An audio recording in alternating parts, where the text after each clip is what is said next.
নমস্কার, নন্দিনীর সাতকাহনের আরও একটি নতুন এনার্জেটিক ব্লগে আপনাদের স্বাগত। আশা করি সবাই সুস্থ এবং ভালো আছেন।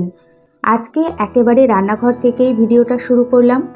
গ্যাস ওভেন কাউন্টার টপটা মুছে নিয়ে রাতে মেজে ধুয়ে রাখা এই যে বাসনগুলো আগে গুছিয়ে জায়গা মতো সেট করে রাখবো।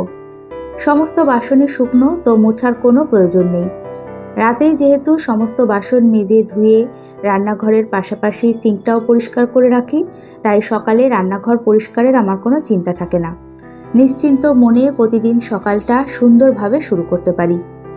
প্রতিদিন সকালে বলতে গেলে আমাদের গৃহিণীদের একই রকম রুটিন থাকে। কারো কোনো কাজ আগে করতে হয় বা কারো কোনো কাজ পরে। মোট কথা কাজগুলো মোটামুটি একই থাকে।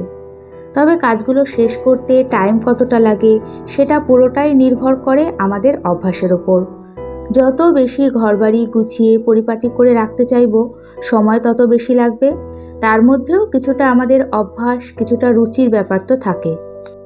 বাসনগুলো সব জায়গা মতো গুছিয়ে না রেখে আমি কাজ করতে পারি না। প্রতিটা বাসন, সেটা একটা চামচই হোক না কেন, জায়গা মতো গুছিয়ে নিয়ে কাজ করতে আমি বরাবর ভালোবাসি। এতে রান্নাবান্না বলুন বা টিফিন টাইমে ওই বাসন খোঁজার জন্য আর সময় নষ্ট হয় না। বাসনগুলো গোছাতে গোছাতে 4টে ডিম সিদ্ধ করে নিয়েছি। এখন আমার আর সোনার ব্রেকফাস্টটা রেডি করছি। তো একসাথেই দুজনে খেয়ে নেব। ঘরে 2টো কাঁঠালি কলা আছে, একটা হাজব্যান্ডকে দেব আর একটা সোনাকে দিলাম। তার সাথে চিনি ছাড়া কফি। আর আমি ডিম সিদ্ধর সাথে এই যে 2 মুঠ মতো গ্রিন মুগ নিলাম। এখন সকাল প্রায় 7টা বাজে। আমি আর সোনা সকালের খাবারটা খেয়ে নিচ্ছি। অনেক সকালে ঘুম থেকে উঠেছি, তো সকাল 7টার মধ্যে অনেক কাজ হয়ে গেছে। আসলে ঘুম থেকে ওঠার 40 মিনিটের মধ্যে যদি খেতে পারি তাহলে সেটা সব থেকে ভালো হয়। এর বেশি খালি পেটে থাকাটা কারো পক্ষেই ভালো না। তবে আমাদের গৃহিণীদের কারোরই সেটা আর সম্ভব হয় না। মনে হয় এই কাজটা করে নিই তারপরে খাবো, মনে হয় রান্নাঘরের ওই কাজটা করে নিই বা ওটা গুছিয়ে নিই তারপরে খাবো। এই করতে করতেই প্রায় 1-1.5 ঘন্টা, কখনো বা 2 ঘন্টাও পার হয়ে যায়। প্রতিদিনের এই রকম একঘেয়ে কাজ, তাও আমরা যে পরিমাণ ব্যস্ততার সাথে ভালোবেসে এই কাজগুলো করি, কোথাও গিয়ে খেয়াল করে দেখবেন তাড়াহুড়োর সময় না এই একঘেয়েমি ব্যাপারটা লাগে না, বরং সংসারটাকে চালাতে একটা এক্সট্রা এনার্জি চলে আসে। বিশেষ করে সকালের এই ব্যস্ততার সময় কোনো কিছু ভাবার সময় পাই না। গোছানো ঘরবাড়ি, তার সাথে এই ব্যস্ততা আমাদের এই একঘেয়েমি ব্যাপারটা কাটাতে অনেকটা সাহায্য করে। পরে অবশ্য মাঝে মাঝে মনে হয় না, সেটা বলবো না। তবে সেই ওই সময়ের সাথে সাথে তাল মিলিয়ে চলতে গিয়ে আমরা সব কিছু ম্যানেজ করে ফেলি। এখন সকাল ওই 8টা বাজে। সমস্ত ঘরের বিছানা গোছানো, ঘর ঝাড় দেওয়া সমস্ত কিছু কমপ্লিট। এখন ঘরগুলো ভালো করে আগে মুছে নেব। আজকে সকাল 7:20-25 নাগাদ সোনা কলেজে চলে গেছে। ডিম সিদ্ধ, কলা, কফি খেয়ে গেছে, তবে কোনো টিফিন নেয়নি। ঘরে 2টো বড় বড় ওই ব্রিটানিয়ার কেক ছিল, সেই 2টো ওকে দিয়ে দিয়েছি। ফিরতে ফিরতে অনেক দেরি হবে। যাই হোক, বললাম যে কলেজ থেকে বাইরে তো বেরোবি, তো তখন কিছু খেয়ে নিস। রোজ দিন তো বেরোয়, আর কিছু না হোক একটু চা তো খাবেই। যাই হোক, আপনারা অনেকেই জিজ্ঞেস করেন যে সোনা কোন কলেজে পড়ে বা ওর পড়াশোনার বিষয়। তো আমি কাউকেই সঠিকভাবে রিপ্লাই দিয়ে উঠতে পারি না। আপনাদের জানতে চাওয়াটাও খুব স্বাভাবিক ব্যাপার। আবারও সেই একই কথা বলছি যে ও বড় হয়েছে, ওর মতামতেরও গুরুত্ব আছে, আর ও ক্যামেরার সামনে সেভাবে আসতেও চায় না। তাই আমিও বুঝতেই পারছেন যে কোনো কিছুই জানাতে পারি না। তবে হ্যাঁ, এটুকুই বলি যে নর্মাল সরকারি কলেজে পড়ে, কোনো হাইফাই কলেজে পড়ে এরকম কোনো ব্যাপার নেই। এদিকে কথা বলতে বলতে আমার সব ঘর, রান্নাঘর মোছা হয়ে গেছে। সকাল সকাল আমার সমস্ত ঘর পরিষ্কার পরিচ্ছন্ন গোছানো। আমি ঘর ঝাড়মোছ করার সময় চেয়ার, পাপোশ সমস্ত কিছু সরিয়ে ঝাড়মোছ করি। এতে ঘর খুব ভালোভাবে পরিষ্কার তো হয়, তার পাশাপাশি সময়টাও কম লাগে। রান্নাবান্না ছাড়া আমার ঘরের সমস্ত কাজ হয়ে গেছে। হাজবেন্ড বাজারে গেছে, তো বাজার থেকে আসবে, তারপরে দেখি কি রান্না করি। এই সময় অযথা সময় নষ্ট না করে ভাবলাম যে বাথরুমের এই কর্নার শেলফটা একটু পরিষ্কার করে রাখি। যতই গুছিয়ে রাখি না কেন, কদিন পর পর এটা আবারও সে অগোছালো হয়ে যায়। তার সাথে জলের ব্যবহার যেখানে হয় সেই জায়গাটা তো এরকম হবেই। বিশেষ করে মাঝের সেলফটায় মেনলি হাজব্যান্ডের শেভিং ক্রিম, শ্যাম্পু এগুলো থাকে, তো এই তাকটায় ওই সাদা সাদা দাগ হয়ে যায়।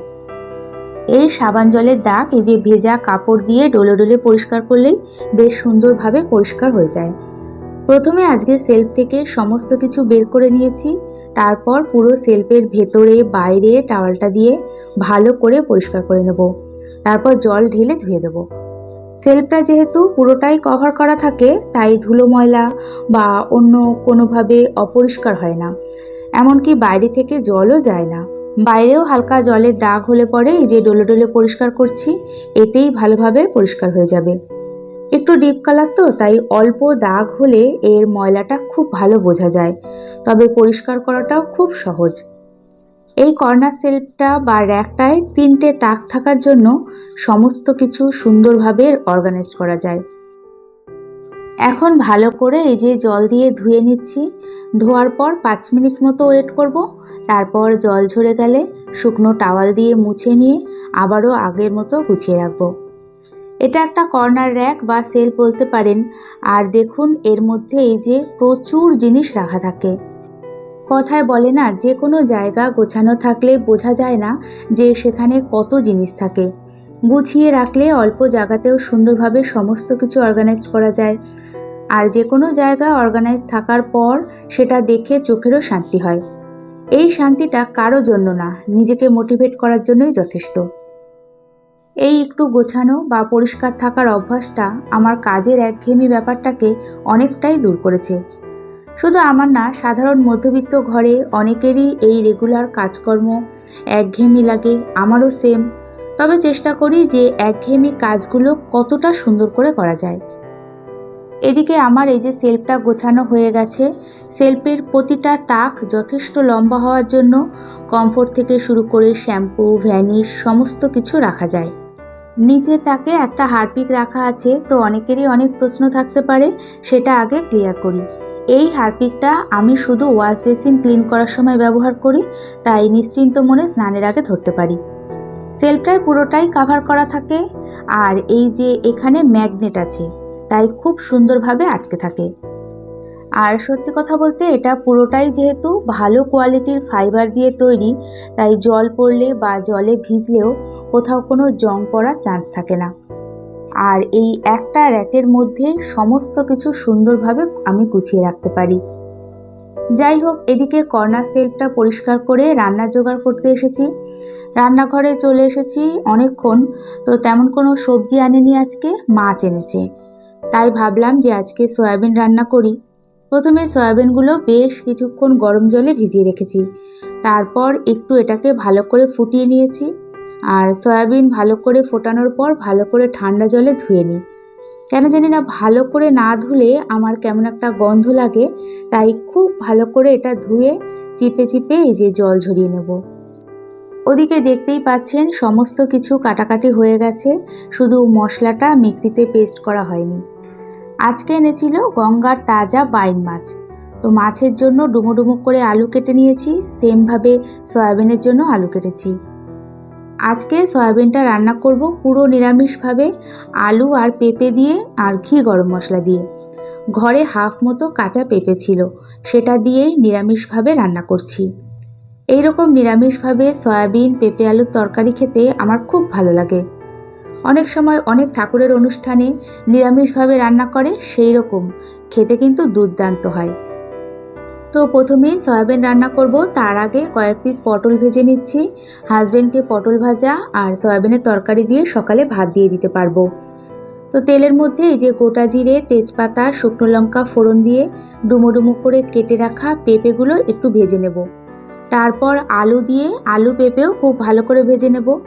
এই সময় একটু হলুদ দিয়েছি। এবার জল ঝরিয়ে রাখা সয়াবিন দিয়ে আবারও অনেকক্ষণ ধরে কষাবো। সয়াবিন ভেজে নিলে খেতে আমার কাছে বেশি ভালো লাগে। এদিকে সিম্পল রেগুলার যে মশলা, আদা, জিরে, কাঁচা লঙ্কা আর একটু কাশ্মীরি লঙ্কা দিয়ে মশলা রেডি করে নিয়েছি, সাথে হাফ মতো টমেটো দিয়েছিলাম। এবার ভালো মতো কষিয়ে নিয়ে রান্নাটা করছি। এর মধ্যে আর কিচ্ছু দেব না, শুধু নামানোর আগে বেশ কিছুটা ঘি দেব। নিরামিষ যে কোনো রান্নায় বেশি করে ঘি দিলে আর কিচ্ছু লাগে না, সাথে অল্প একটু গরম মশলা দেবো। কষাতে কষাতেই পেঁপে আলু সিদ্ধ হয়ে গেছে। চন্দ্রমুখী আলু সিদ্ধ হতে খুব বেশি সময় লাগে না, তাড়াতাড়ি করে সিদ্ধ হয়ে যায়। তাই পেঁপেটা আগে ভেজে নিয়ে তারপরে আলু দিয়েছিলাম। আমার চন্দ্রমুখী আলু দিয়ে যে কোনো রান্না করতে খুব ভালো লাগে। তার একটাই কারণ যে খুব তাড়াতাড়ি রান্নাটা হয়ে যায়, আলু সিদ্ধ হয়ে যায়, সব রান্নাই ঝটপট করে হয়ে যায়। আগে তো চন্দ্রমুখী আলু আনতো, তবে শীতকালে নতুন আলু আনার পর থেকে আর চন্দ্রমুখী আলু আনেনি। সেদিন অনেক দিন পর আবারও এই যে চন্দ্রমুখী আলু এনেছে। এদিকে সয়াবিন পেঁপে আলুর তরকারি হয়ে গেছে, অলরেডি হাজব্যান্ডকে ভাত দিয়ে দিয়েছি। এখন এই যে মাছের ঝোলটা রান্না করব। আমি বাইন মাছ অনেক সময় হালকা করে ভেজে নিই, আবার অনেক সময় মশলার সাথে ভালো করে কষিয়ে রান্না করি। এই মাছ বেশি ভাজলে শক্ত হয়ে যায়, তখন আবার খেতে ভালো লাগে না। এই মাছ বেশিরভাগ সময় আমি পেঁয়াজ রসুন দিয়ে কষা কষা করে রান্না করি। আজকে আদা জিরে বাটা দিয়ে করছি, লাস্টে গরম মশলা দেব। এদিকে আমার রান্নাবান্না সব কমপ্লিট হয়ে গেছে, তবে এখন সবথেকে একটা বড় কাজ বাকি, সেটা হচ্ছে রান্নাঘরটা পুরো ভালোভাবে পরিষ্কার করা। এদিকে আমার মোটামুটি রান্নাবান্নাও কমপ্লিট। আজকে 11টা থেকে 11:30টার সময় প্রতিদিন যে ফল খাই তার বদলে আজকে খেয়েছি এই যে পেঁপে আলু সয়াবিন দিয়ে যে তরকারি, সেই তরকারি দিয়ে মুড়ি। গরম গরম তরকারি দিয়ে খেতে যে কি ভালো লেগেছে বলে বোঝাতে পারবো না। যাই হোক, এরই সাথে ভিডিওটি দেখতে দেখতে কোথাও এতটুকু ভালো লেগে থাকলে একটা ছোট্ট লাইক করে কমেন্টস করে চ্যানেলটি সাবস্ক্রাইব করেও রাখতে পারেন। আর এতক্ষণ আমার সাথে থাকার জন্য আপনাদের সবাইকে জানাই অসংখ্য ধন্যবাদ।